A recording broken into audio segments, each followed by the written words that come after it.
Location আপনি কোথায় খুঁজতেছেন এখানে আপনি সার্চ দিয়ে বের করতে পারেন। যেমন আমি যাচ্ছি হবিগঞ্জের যে লোকেশনটা আছে গুগল ম্যাপে সেটা দেখবো।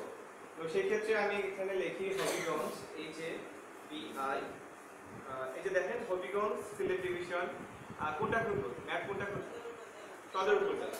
তো সেই ক্ষেত্রে আমি ক্লিক করলাম হবিগঞ্জ সদর উপজেলা। তাহলে হবিগঞ্জ সদর উপজেলার যে ম্যাপটা সেটা এখানে চলে আসে।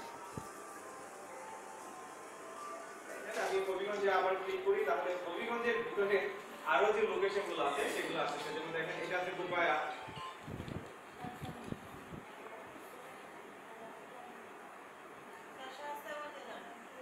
প্লাস করে আমরা প্লাস করলে আরেকটা লুপ হবে।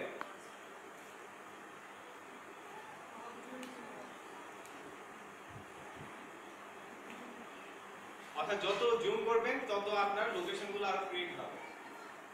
দেখেন একদম সম্পূর্ণ আসছে রাজনগর রোড, তারপর হচ্ছে পুরাতন হাসপাতাল রোড, শ্মশানঘাট রোড, আবার বাসার কাছাকাছি এসে পড়ছে একদম পিটিআই রোড। অর্থাৎ এটা আছে বিজ্ঞান গভর্নমেন্ট কলেজ।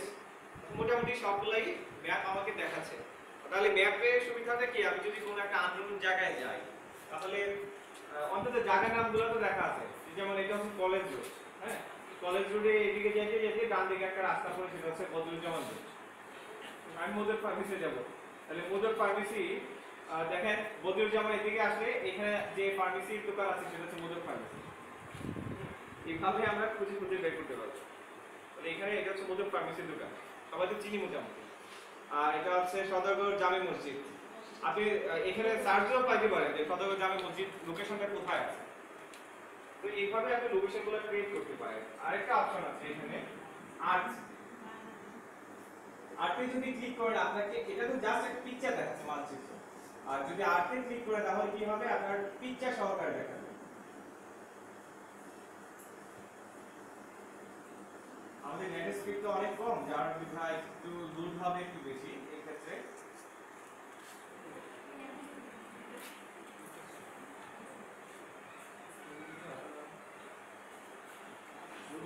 বেসিক্যালি লুবিতে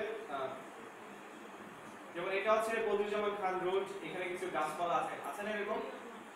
দেন টোটাল ভিউটা দেখেন, এটা হচ্ছে আমাদের হবিগঞ্জে, এটা হচ্ছে রামকৃষ্ণ মিশন রোড,